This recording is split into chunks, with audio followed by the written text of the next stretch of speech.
Bonjour et bienvenue au Rendez-vous économique, l'émission qui donne la parole aux entrepreneurs et aux porteurs de projets. Nous sommes aujourd'hui au château de la Rairie à Pont-Saint-Martin et l'émission est réalisée sur le thème « Quelle est votre originalité ? Quelle opportunité représente-t-elle pour vos clients ?»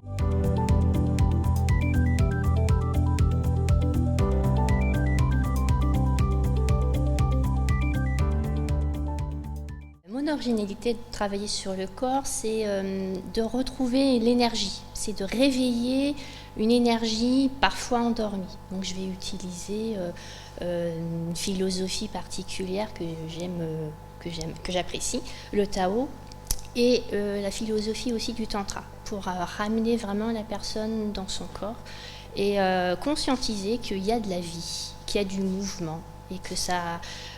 Vivre le corps en fait comme un véhicule, c'est ton véhicule terrestre et il faut recharger les batteries, mettre du bon carburant. Donc voilà. Les personnes quand elles sont sur la table, elles n'ont pas d'enjeu, il n'y a rien à attendre, il n'y a rien à faire, juste à être.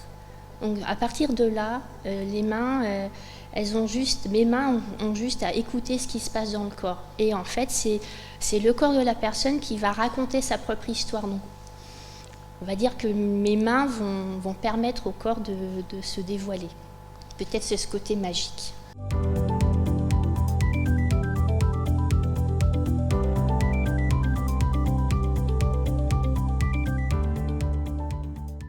C'est juste aussi pareil, c'est de permettre aux femmes de se réapproprier leur corps, de reprendre leur pouvoir personnel, leur bâton personnel et surtout de le garder. C'est vraiment un chant à la beauté de la femme, à la beauté de l'essence, à retrouver son essentiel. Donc c'est joyeux, ça passe par différents voyages, différentes escales. Donc ouais, je vois ça comme un hymne en fait.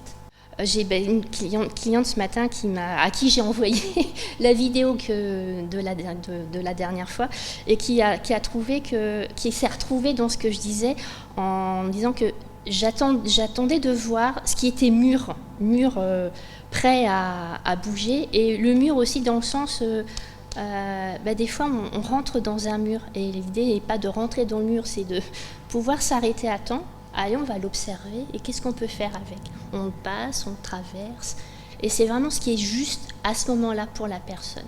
C'est peut-être là la justesse. Si j'ai un protocole, j'ai un voyage à faire, mais ça sera toujours en respectant l'ici et maintenant de la personne.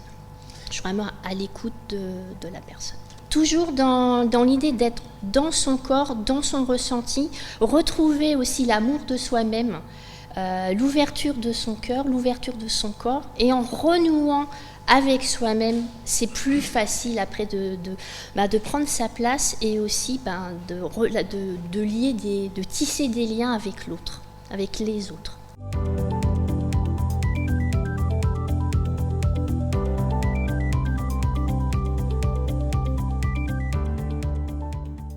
Je dis extraordinaire, c'est en mettant en place des choses qui sortent de l'ordinaire et c'est ça qui devient extraordinaire. C'est d'éviter de dire j'ai tout ça à faire juste en sortant, faisant quelque chose qui sort tout simplement de son quotidien, ça devient quelque chose de waouh. Et de se rendre compte que c'est possible de le faire, ça donne une portée complètement différente. C'est une saveur différente.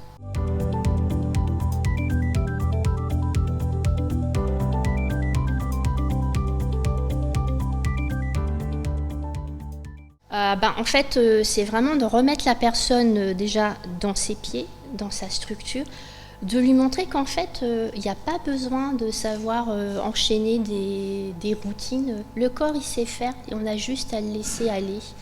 Et simplement en les accompagnant, des fois je danse avec, des fois pas, et ça aide des fois que je sois avec la personne et à un moment donné je m'écarte parce que c'est pas moi qui me mets en valeur et la personne s'aperçoit que finalement je sais faire.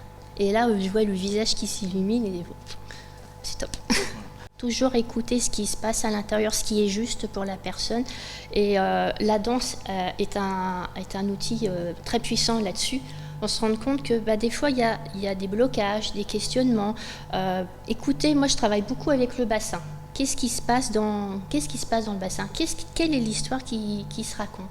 Alors, des fois, c'est juste des questionnements, des fois, c'est des blocages, mais juste d'aller au plus profond de soi et de se remémorer sa propre histoire, ce qui permet de faire sauter des petits cadenas. Le cheminement, il est original dans le sens que ça va demander déjà donc, un engagement personnel. C'est pas pour moi qu'elles viennent, c'est pour elles, les femmes et les hommes d'ailleurs, mais c'est vrai que j'ai plus de femmes actuellement. C'est de cheminer à travers son expérience, à travers son corps, à travers ses ressentis. Donc ça demande un accompagnement parfois. J'aime pas spécialement le mot changement, je parle souvent d'ajustement, un ajustement créateur, et c'est d'être justement à l'écoute de ce qui est bon pour soi aujourd'hui. Ce qui est bon aujourd'hui sera peut-être différent demain, mais en tout cas, d'œuvrer là-dedans.